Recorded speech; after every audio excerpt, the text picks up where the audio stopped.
Unlock the power of your mind. This is Provocative Enlightenment with Eldon Taylor.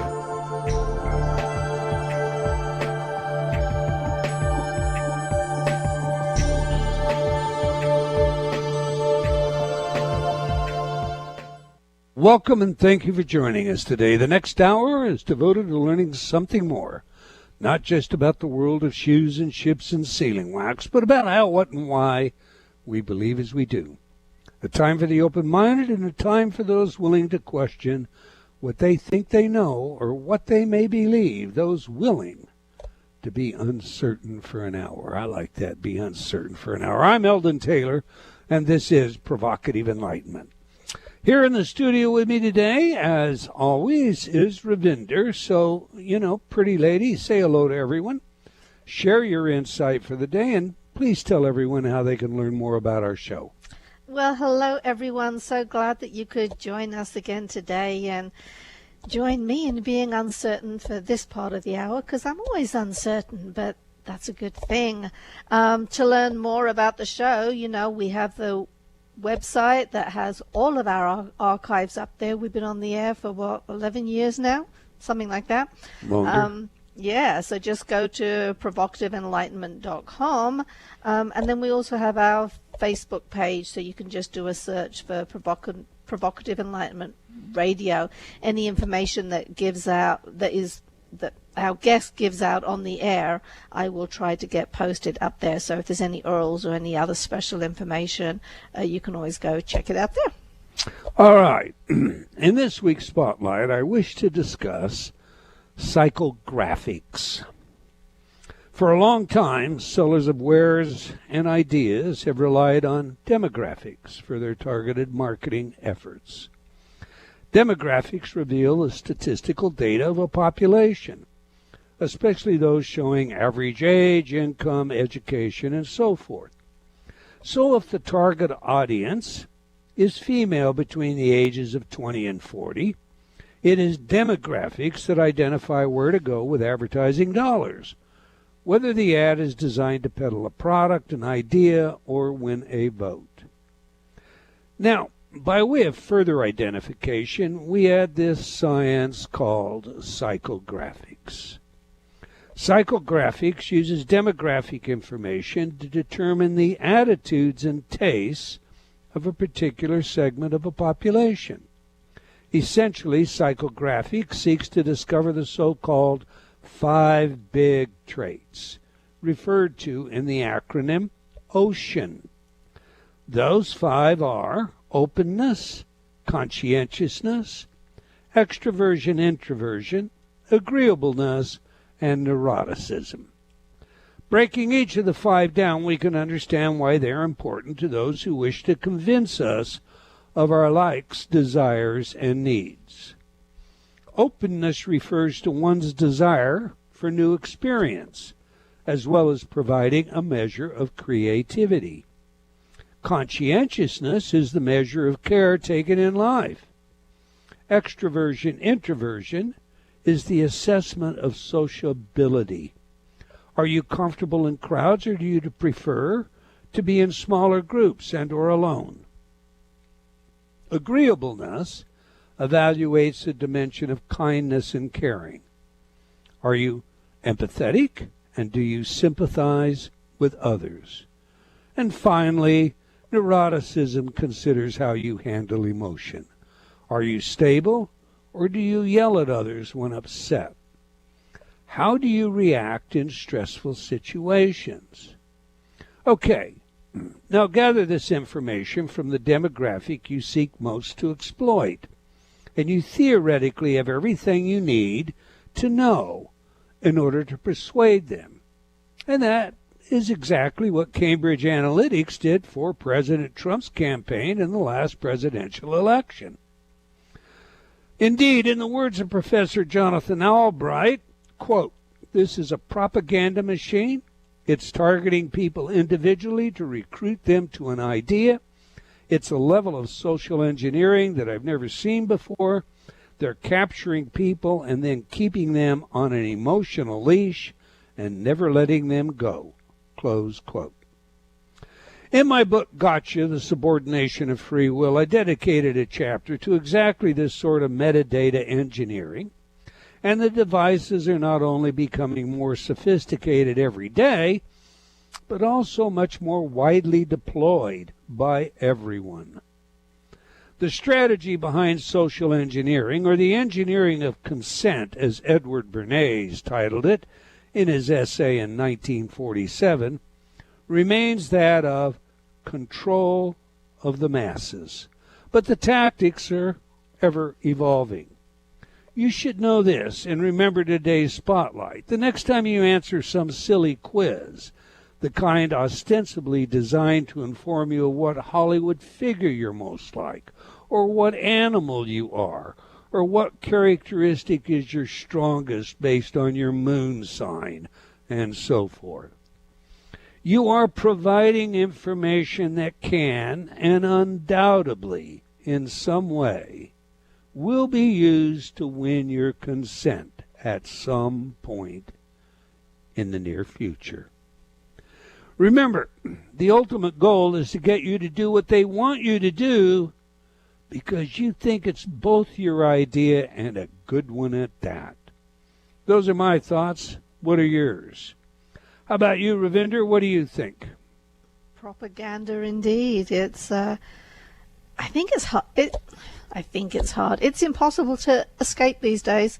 But I am seeing more and more people coming out of social media. There was a time when all of my friends and family were using Facebook, and now most of them don't. I use Facebook a little bit, but I can go great periods of time without doing it, and I certainly don't do those quizzes and games that they have. They always look so cute, but it's like I don't do those anymore. I don't know what to think of it, to answer your question. I find it all a bit depressing, actually. It's becoming harder and harder to be authentic, to discover who you actually are, to have original ideas. And lots of people don't want original ideas because they want to go along with the crowd, and that's part of our biology, psychology anyway. So I'm sorry, I'm sounding very depressed about it, but it's like, what do you do about it? Well, it's more than just Facebook. I mean, when you say they're coming out of Facebook, the data is collected in all forms and all ways. It can be a questionnaire from a bank, a political party. It can be something that, the kinds of photos, etc., that you're sharing in some Snapchat. All of that is information. It's all data that is going into a data bank. Data banks, plural. And that information is used to decide what ads to present to you in any form of media that you utilize, but particularly internet today. So I think, I had this conversation with a young man the other day, and not that it's relevant. This young man happened to be very conservative, and then he went to a very liberal school, and all of his viewpoints changed. And I said to him, if you're in a 5-foot swimming pool with only fish that swim, pretty quick you start swimming as opposed to stand out all alone. And if you think about it, we get herded into groups. Now, it could be just the opposite. Maybe it could have been a liberal who went to a conservative school. So I'm not championing one over the other. I'm only saying that we like to be accepted by the herd. We are herd animals.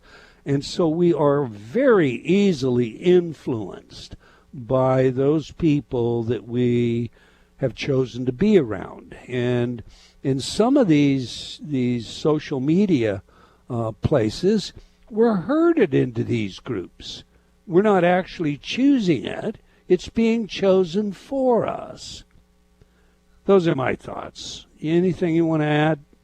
No, it just goes on and on. The fact is, this has always happened, but their ability to collate the data and use the data and push us all, into these little boxes is just incredible today. But it's all media, remember. Yep. It includes your television and the news outlets that you choose, because they aim also at that emotional lease, hanging you there. I mean, it's all about fear pandering today. But even if you turn everything off, you still get influenced by it, because every person you talk to has been influenced by it, and so they talk about their views and opinions that have been foisted on. It's just never I like ending. something you said the other day. What was it? In countries like China and Russia, the government controls the media, but maybe the media here is controlling the government. I think they are. At least they're controlling the voters. They absolutely think they are. They're, they're the ones who choose what information to put in front of you, and then you have to make your choices out of that. It's your book, Choices and Illusions, just expanded, blowing up. All right. Every week I read some of your letters as our way of involving you while paying respect to the very important role you play in making this show successful. Our last show featured Professor Greg Hammer, M.D., and we discussed his work and book, Gain. I'm going to tell you once again, all of you out there, this is a great book. Go get the book. I can't encourage you too much, especially during this COVID period, to go get this book, because it literally will help immunize you from some of the stress and turmoil that's so rampant in our world today enough said. Anyway, Tammy wrote, I loved your show with Dr. Hammer. I am using his 3 best things that happened to me today. I did daily now. So am I, Tammy. Elizabeth wrote, I love Dr. Hammer's game program. Thank you for having him on the show. Moving on, Thomas wrote, I love your show. I really missed the live broadcast during the period you were working on new books. I'm glad you're back. Joanne wrote, I have your Inner Talk program, Healing from Invalidation, and it's amazing how it helped me shift my perspective of myself. I like the nature CDs and put them on repeat to listen all night while sleeping. Thank you, Eldon and Ravinder. I have so many of your CDs. You have truly helped change my life. What do you think of that, Raph? Thoughts on that one? Oh, I like that, but my own personal library is huge too, so... All right, that's all the time we're going to take for letters today, but please keep your comments coming. We do sincerely appreciate your feedback. You can opine by sending me an email at Eldon, that's ELDON, at eldontaylor.com, or by joining me on Facebook at Dr. Eldon Taylor. Now to today's show, the Meritocracy Trap with Professor Daniel Markovits. So let me tell you a little about today's guest. Daniel Markovits is the Guido Calabrese Professor of Law at Yale Law School and founding director of the Center for the Study of Private Law. Markovits writes widely in a range of disciplines and is published in Science, the American Economic Review, and the Yale Law Journal. He is the author of The Meritocracy Trap, How America's Foundational Myth Feeds Inequality, Dismantles the Middle Class, and Devours the Elite. His book considers the law, economics, and politics of human capital to identify the mechanisms through which meritocracy breeds inequality. It's a scary read. It's a great read. It's one we should all pay some attention to. So on that, let's get him in here. Welcome to Provocative Enlightenment, Professor Daniel Markovits. Hi, thanks so much for having me here. Oh, it's indeed a pleasure, sir. It's indeed a pleasure. I've been looking forward to this one. We like to learn 3 things from our guests on this show. Professor, what is the message? Who is the messenger? And, of course, how do we use that information? To that end, sir, please share with us what you're passionate about and why. So the main message of the book is that the thing we call meritocracy, which is the idea that people should get ahead based on their own accomplishments rather than, say, their parents' social class, while it seems like common sense, has become a catastrophe for America. Meritocracy seems like common sense because it seems like it gives everybody a fair shot at success, and it seems like it produces an elite that is capable, productive, and good for society. But in fact, what's happened is that because people who have themselves succeeded through the meritocratic competition are incredibly good at training their children and invest much, much more in training their children than anybody else can afford to. Meritocracy has become a mechanism for families to pass privilege down through the generations. It's created a new kind of aristocracy, only now based on degrees rather than breeding, and it's produced an elite that is closed in on itself and does not serve the common good, but rather serves its own class interests. All right, I want to break that down during this show and actually take some of that apart, sir. But you heard today's spotlight. What are your thoughts about data mining and its use today? Well, I think I have two thoughts about what you said. The first is I think the problem is even greater than you suggested. The example you gave with the 5 core personality traits, that's a case in which there's a human theory that the data is being used together with, but algorithmic processing and machine learning make it possible for computers to predict behavior without any persons being able to understand how it works. And that makes them incredibly powerful. True. The second thought I have is that this is actually, I think, most important, not even in politics and the news, but just in day-to-day life. When I go to Amazon, what shows up when I search for something is determined by an algorithm. When I go to Google, what shows up is determined by an algorithm.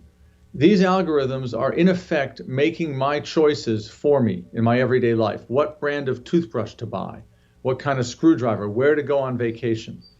And these algorithms are also capable of sorting us in ways that make it possible to charge different people different amounts for the same service, take more from those who are willing to pay more, and it produces a massive shift of wealth away from ordinary people and consumers and towards big corporations and those who own them. You're absolutely right. They can manipulate the market, and they can tell you, as you say, what toothpaste to buy. All right. Your book has been received very well by most, despite the fact that it challenges some so-called sacred cows.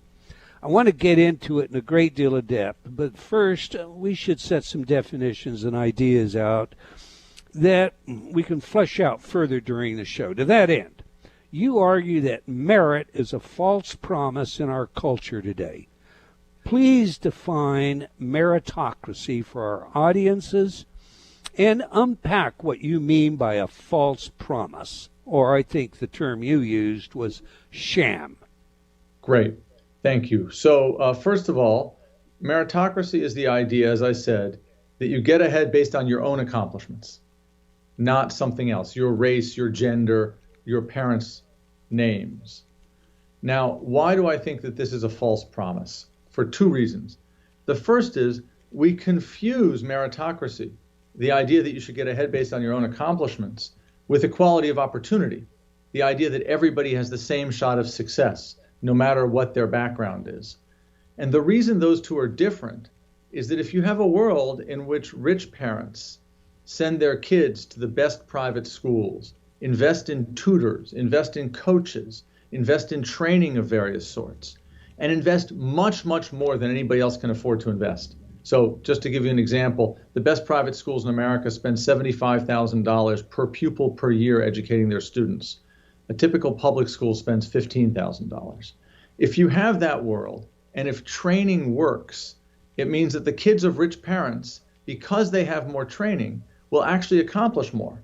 And that means when you let people get ahead based on their accomplishments, what you're going to do is have rich people get ahead and nobody else. So that's the first sense in which merit is a sham. It's an obstacle to equality of opportunity, not an engine for it. The second sense is a little subtler, but is really important, which is this. We organize our society so that certain people get more rewards than other people. If you're, for example, an investment banker, you get paid a lot more money than if you're a home health care worker. Now, The people who get to be investment bankers today are people who went to very fancy colleges and business schools and law schools and got elaborate educations. But here's the thing. An investment banker, for every dollar of income that she earns, produces less than $1 of social product. She increases the common good by less than $1. Most of what she's doing is moving money around. A home care worker, on the other hand, for every dollar of income that she earns, produces $10 of social product. So we have a system in which meritocracy, so to speak, gives people what their wages are and has a fair competition for jobs, except the competition is unfair, and certain jobs, high-paid jobs, get more than they produce, and other jobs, the jobs we now call essential but are low-paid, produce much more than they get. And those are two senses in which merit, as we understand it, is a sham. I love how you explained that, but now I'm going to have to play devil's advocate just, in all fairness. The New York Times bills you as the meritocrat who wants to unwind the meritocracy. Indeed, the article asked a fair question with this copy, and I'll quote, "It's also one coming from someone with 2 Yale degrees, an Oxford doctorate, and a tenured job for life inside one of the meritocracy's most rarefied bastions." Close quote. How do you respond to that criticism, Professor? So I respond in 2 ways.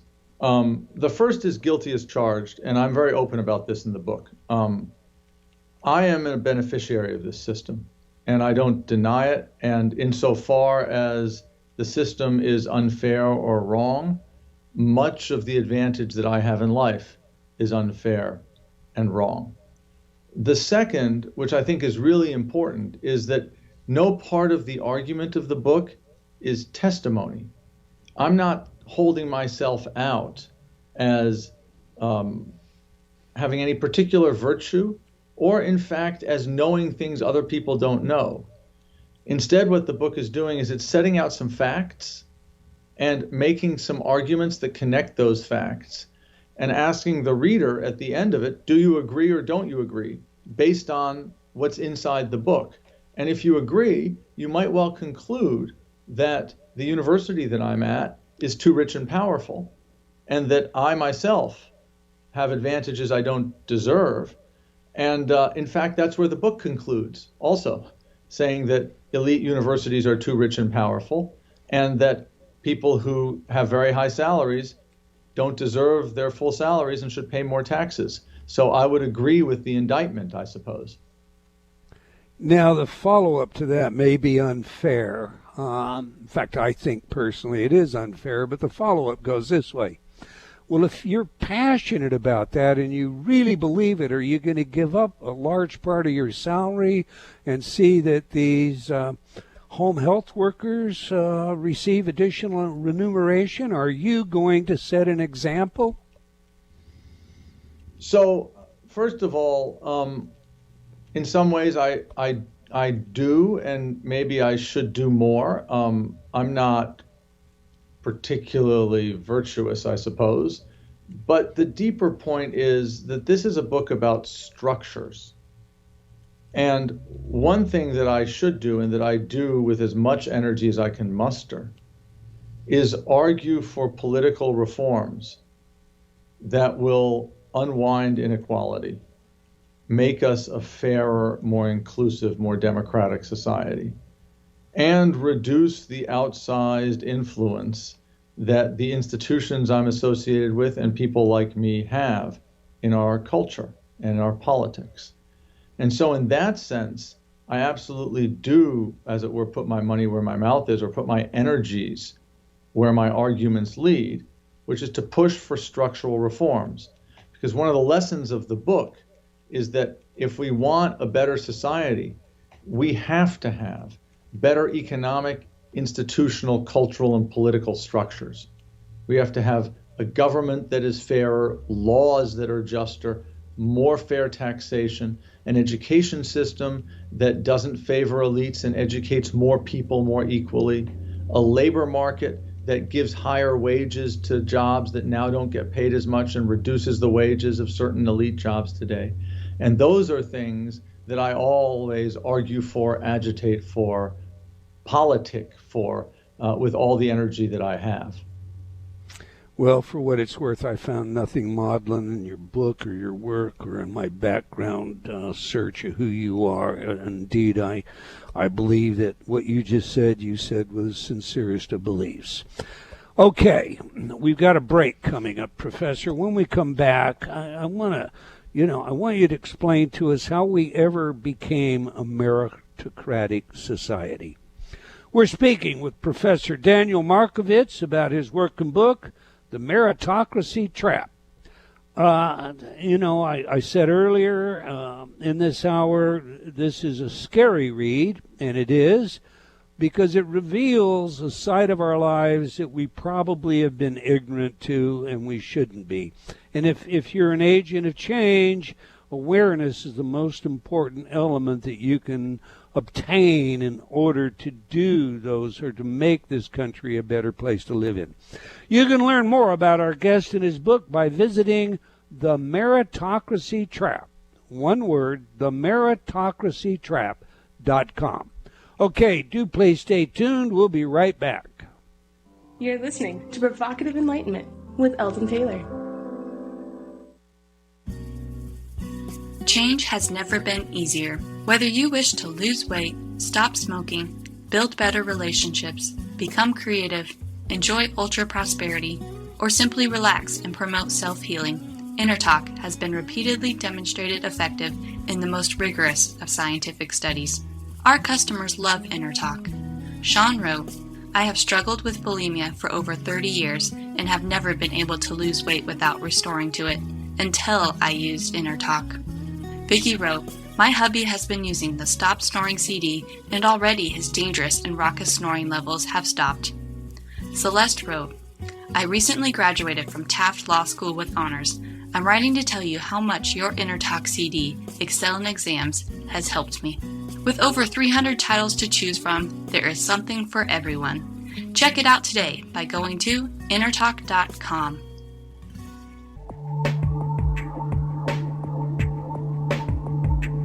Unlock the power of your mind. This is Provocative Enlightenment with Eldon Taylor.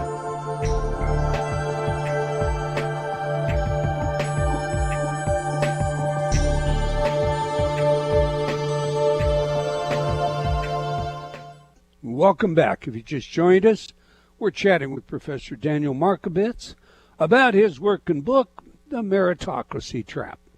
You can learn more about our guest and his book by visiting his website, themeritocracytrap.com. One word, themeritocracytrap.com. All right, every week we ask our guests for their favorite music that has some real meaning to them. Music psychology, as you know by now, is a avocation of mine. It's also a field of research with practical relevance in many areas, including intelligence, creativity, personality, and social behavior. Now, your chosen music, Professor, is Bob Dylan's Ballad of a Thin Man. So please tell us, why is this music important to you? And more importantly, how does it inform us about who you are?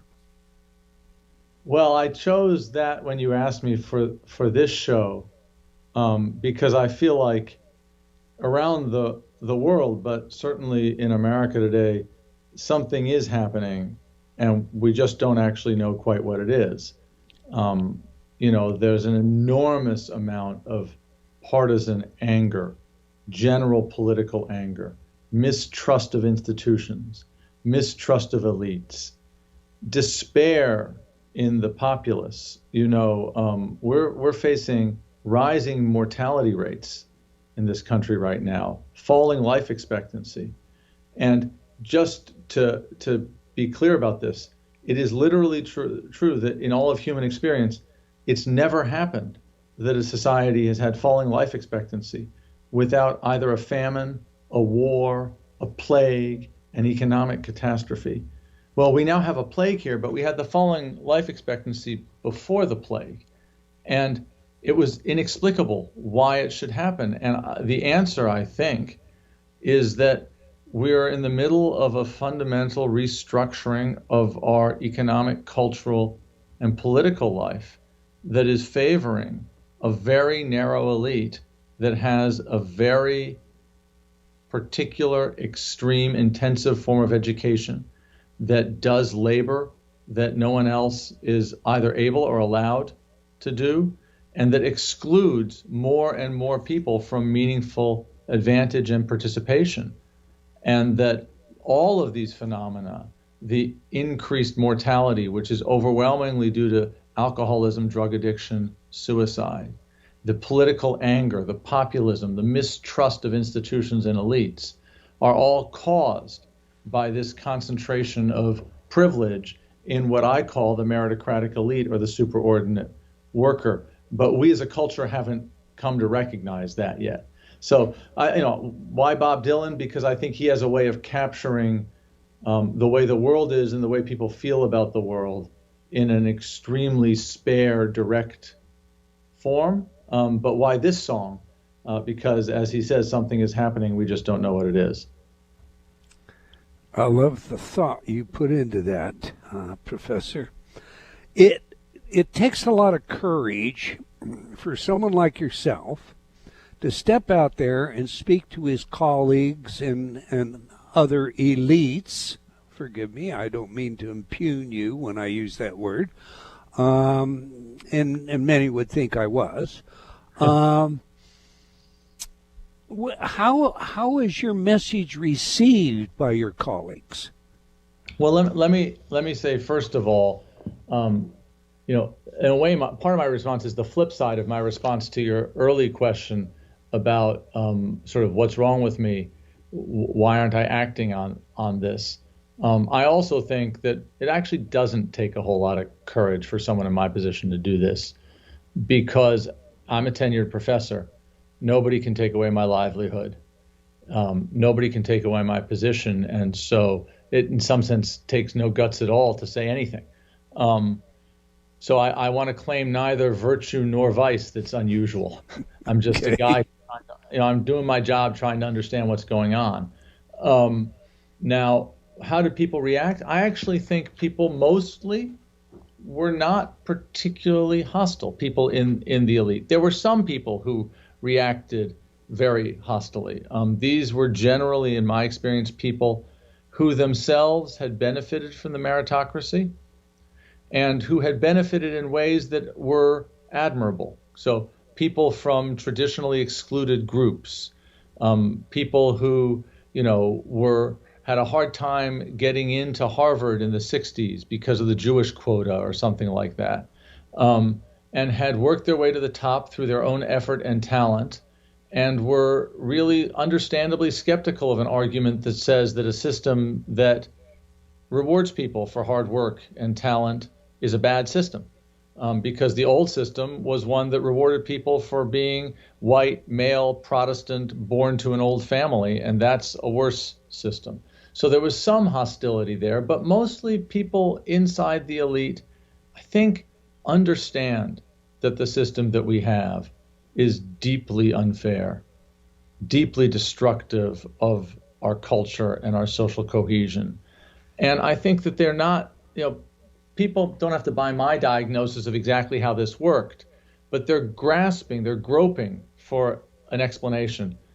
Because if you have an explanation, you can start thinking what to do about it.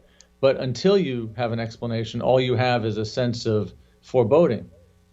So mostly, I think people reacted inside the elite by saying, well, maybe this is right. And if it is right, now we can start thinking about what to do.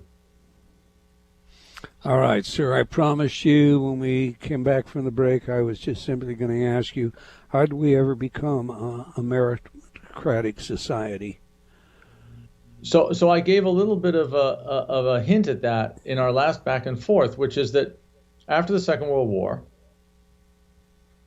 we were partly engaged in international competition with communism.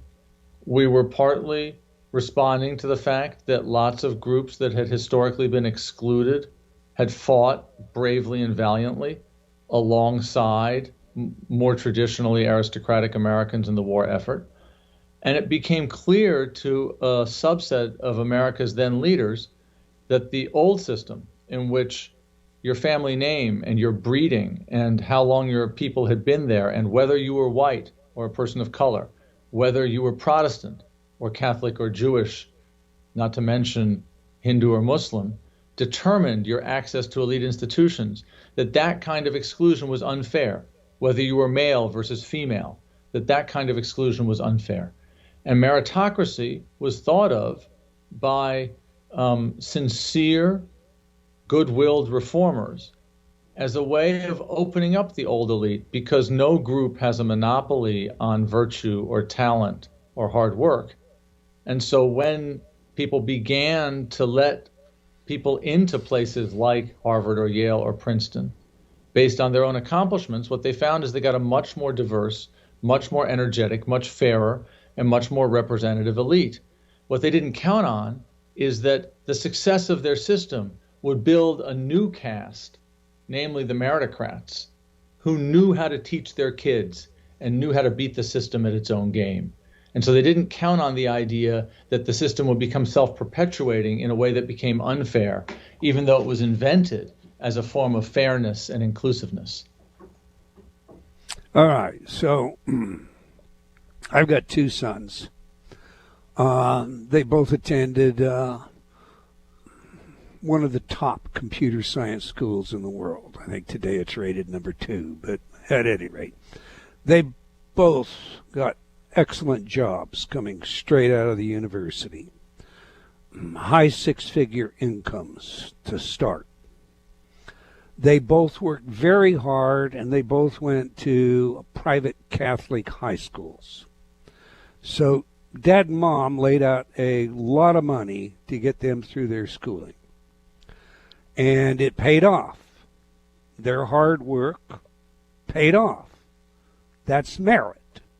What's wrong with that? Are you trying to tell us that there's something inherently wrong with a merit-oriented society? So I want to be very careful about this. I'm not trying to tell anybody that there's something personally wrong with this. No, I know that. Right. You don't need to. Okay, go ahead. I'm sorry. I don't just mean you as a parent. I mean, your sons and my students at Yale Law School, who are overwhelmingly incredibly hardworking, incredibly sincere, and incredibly talented. And it's not easy to do what they do, and they're not at fault for doing it. At the same time, here are two things I think that are not good about this system. One is, it's really hard to break in if you don't have the good fortune to have parents like your sons did. Training and education works. And what elite parents do in America today is from birth or just after birth, they start investing in their kids' education. They get music lessons, and they get specialist childminders, and then they send their kids to preschool. Almost all rich kids go to preschool. Most non-rich kids don't go to preschool. They then send their kids to a fancy elementary school where there are maybe 5 or 6 kids per teacher, and there are specialist teachers who teach various skills. And then they go to a private high school, and then they go to a college, and all that costs money. And that money is spent not haphazardly, but with an intense effort to cram as much learning into kids as possible. And that means that if you don't have the benefit of that, if you're born poor in America, or even if you're just born middle class, it's going to be very, very hard to compete with kids who have all those advantages. And so when we measure people meritocratically at 18 or 22 or 25, lo and behold, there are more kids at Harvard whose parents come from the richest 1% of the income distribution than from the bottom half. And that's true at Yale too, and it's true at Princeton too. So that's unfair. That's excluding a bunch of people for no fault of their own. And even worse, because we call this meritocracy, the people who are then excluded are told that they don't measure up, rather than that they didn't have advantages. The other problem with it is, even if you are one of these lucky people who gets all this investment, it's not actually a whole lot of fun to be one of these kids. You're working all the time. You're constantly being coached and taught and prodded, and then you're getting tested and measured, and there's the constant fear that you won't measure up. And then you get to college, and you have to do really well to get to graduate school or professional school, and then you get a job, and the job is 80 hours a week. And then, of course, you have kids, and you worry about whether you're going to be able to get your kids to run the same gauntlet that you've run. So even inside the elite, this system makes people wealthy, but it doesn't make them well. And so it serves nobody's human interests. So those are the kinds of things I think that are wrong with it. And notice something about this. All of what I've just said could be true, even though everybody in the system is behaving honorably. How do you see us changing that? Because I mean, we homeschooled our sons until they were fifth, sixth grade. One fifth grade, the other sixth grade. And I'm a firm believer in homeschooling. But you set that aside. How do you see changing this? Because I mean, I can remember one of my sons got into a school, and he brought me the information, and I'm not going to name the school, and my wife and I looked at it, and this school was going to cost us $500,000 for him to get his bachelor's degree, and Dad just simply said, no, there's no way. It's not going to do that. And yet there are lots of people that do this. So these institutions you're talking about, it's just not hard to get into them. It's extremely expensive.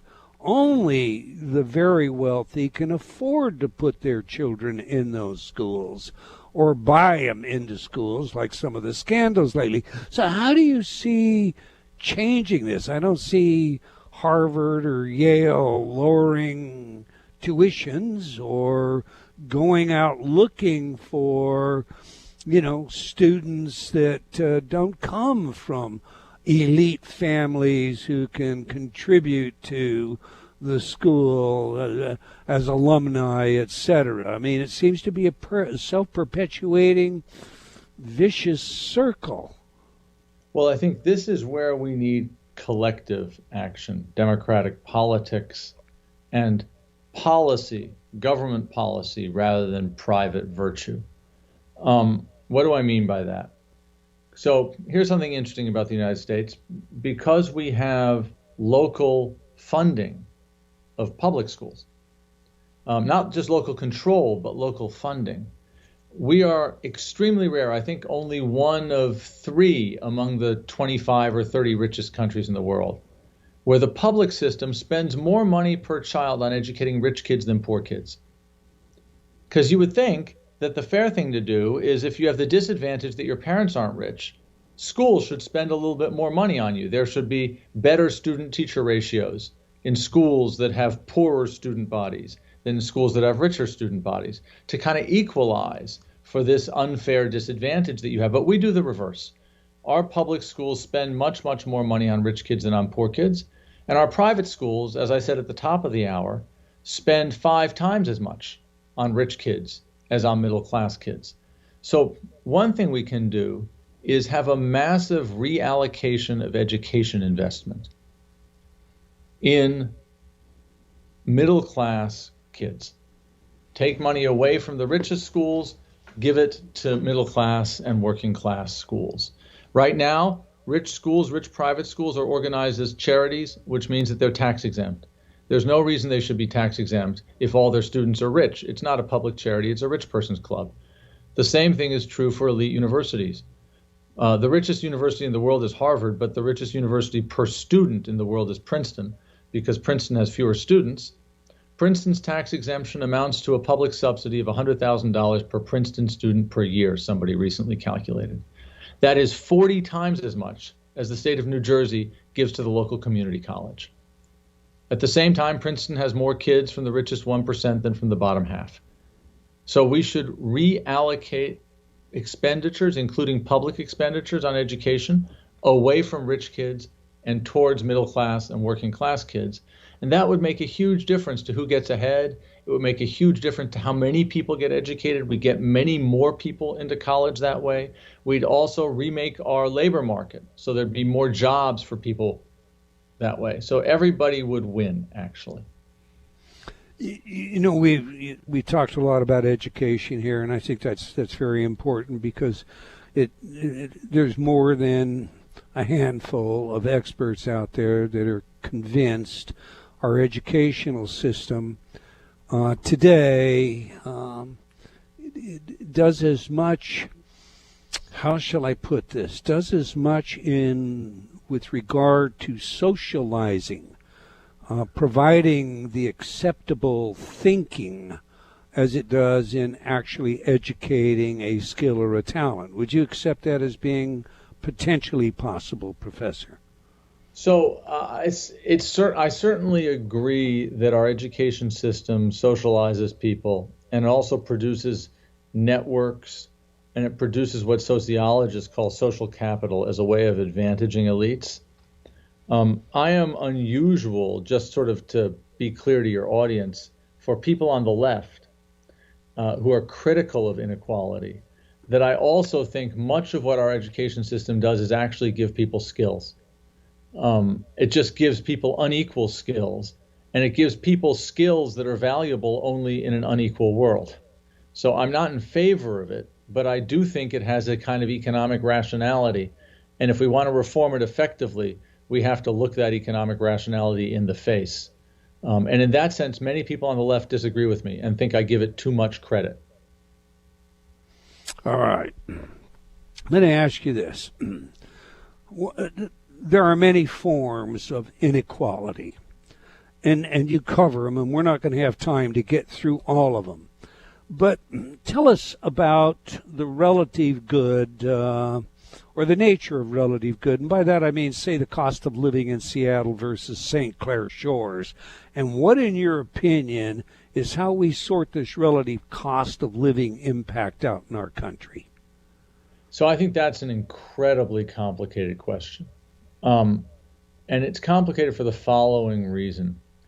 First of all, just on a descriptive level, certain things are much more expensive in certain cities where rich people tend to congregate than other things. So housing is the big example. Housing in Seattle or San Francisco or Manhattan is much, much more expensive than housing in Dayton or Champaign-Urbana or Oxford, Mississippi. So in that sense, there's that kind of relative inequality. On the other hand, other things are cheaper in big cities. Certain of the luxury goods that rich people like are actually cheaper, but also certain forms of social capital formation, getting access to museums, getting access to the cultural language of the elite is a lot cheaper in big cities. And that means that the kids of people who grow up in those big cities get that access for free, as it were, whereas everybody else has to fight and pay for it. Finally, of course, wages are much, much higher in the big cities. And one thing that's happened, and this is, I think, the most important of these effects, is that because of the ways in which a high-tech information economy combines workers, it turns out that the incentive to segregate rich and well-educated or elaborately educated people in their own bubbles in certain cities have never been greater. And so these cities have developed into sort of islands of wealth, surrounded by other parts of the country, which are cheaper, but also have much, much lower wages and nothing like the density of elites in them. And that also produces an isolated elite that has its own sense of its own interests, serves its own interests rather than the general interest, and is not connected to the rest of the country in the way in which, in a well-functioning democracy, the elite should be. All right, one last question, if you can get it in here. Quote, conventional views about how to cure economic inequality only compound the political problem, close quote. You wrote. What do you mean by that? What I mean by that is that our conventional sense is that what we need to do is focus on poverty relief, and what we need to do is focus on capitalists. Whereas I'm going to cut you off right there, Professor, and tell everybody that they need to read your book because we're about out of time. But I want you to take 30 seconds and tell everyone how they can learn more about your work, your blog activity, appearances, or any other such thing, please. Well, thank you for that. Thank you, first of all, for having me on. Thanks to everybody for listening. Probably the best way to find me is just on Twitter, at DS Markovits. I tweet ideas. I made a decision not to tweet about my own work, but I do tweet about a lot of other people's work, and it's great work. So I encourage people to follow the people that I mentioned there. So thank you very, very much again. It's been a real pleasure being on. No, it's indeed been our pleasure. We're going to have to bring you back because I've got at least 24 more questions. In the betwixt time, we left everybody hanging on an important one, but go get the book, Meritocracy Trap, Daniel Markovits. You can get it online today. I'm going to tell you want to read this book. I want to thank you, sir, for sharing your work and experience with us, and I wish you the best in your endeavors to come. All right, we've come to the end of another episode of Provocative Enlightenment. I want to thank all of you for joining us today. And remember this, until next time, wherever you are in the world, believing in yourself always matters.